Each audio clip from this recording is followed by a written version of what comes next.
Hi everyone, and welcome to Nonsense Whisky. My name's Vin PF, and on this episode we're going to be talking about something which has caused a bit of controversy in the whisky world, mainly because it was given the award of Best Whisky in the World in 2016 by whisky author Jim Murray, who we've talked about on the channel before, and it's just something we have to remind everybody that it's just one guy.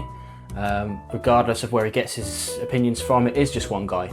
But we're talking about it today because for me, it was a bit of a strange one because I tried Crown Royal, the standard blend, which was 50 of their whiskies mixed into one. And I didn't really get on with it that well. It's very plain, very boring.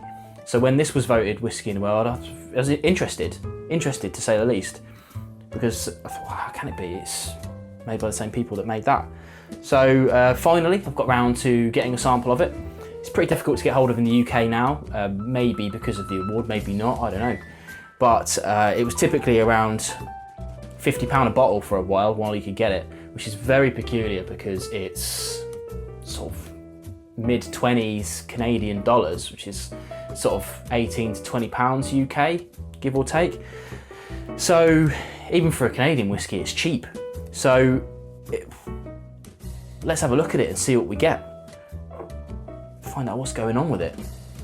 So, say Jim Murray voted it his best whiskey in the world, and even this year, it's still the best Canadian whiskey he's got, and that is a score of 97.5 out of 100. It's bottled at 46%, and to say difficult to get hold of. I actually bought a sample of it in the end from the exclusive Dram, who just do bottlings of little samples. So you can even sell stuff to them. It's pretty good.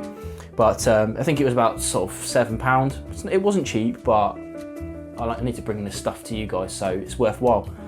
But so this is a Northern Harvest rye, they call it. I presume it's because of where they got their harvest from. I don't know. They're pretty slim on facts from Crown Royal. But what I can tell you is it's 90% rye. Now, a rye whiskey has to be called rye whiskey after it's 51% rye and above. So this is high rye. It's a lot of rye in this. Let's go in for a nose, shall we? And find out what we get. Now for me, it's initially quite a lot of menthol. But once you cut through that, I get kind of oranges, very slightly oranges, and a little bit of aniseed, which is interesting to me. I quite like Sambuca, so I like aniseed. Let's try what we get.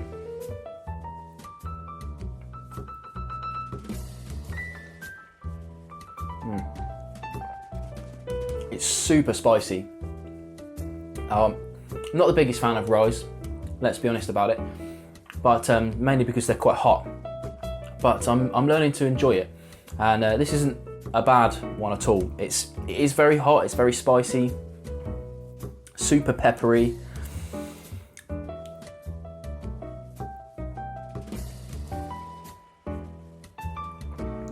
But you're still getting that kind of mentally minty note that I'm talking about on the nose. On the finish, it's very tingly, very tingly. It's one of those warming ones as it goes down. As soon as that disappears, you get a waft of that aniseed and that menthol again.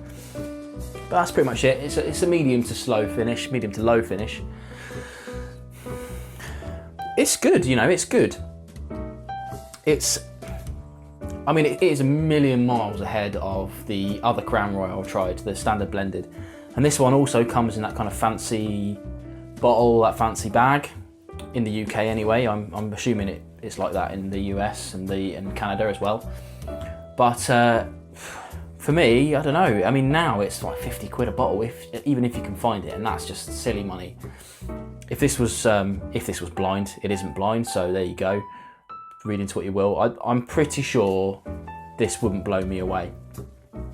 But then I know what would, and that's kind of big, strong, fruity flavours that you get from sherried whiskies, good sherried whiskies, and even bourbons. You know, bourbons are what really wowing me at the moment. This would fall down. I mean, I would know this was rye straight away, and I probably wouldn't enjoy it as much. But again, this is the thing. I'm not saying that we have to agree or disagree with Jim Murray, you know, but we do need to take it with a pinch of salt, you know. Regardless, again, of how you thought he comes to his opinions, that is his opinion, and he makes lots of money off creating that controversy. So who can fault him, really? Just don't buy the book.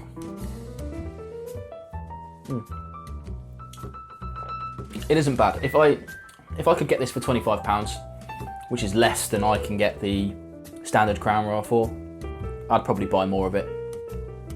It's interesting enough, good to keep the palate going, but not one that I would share about as a kind of,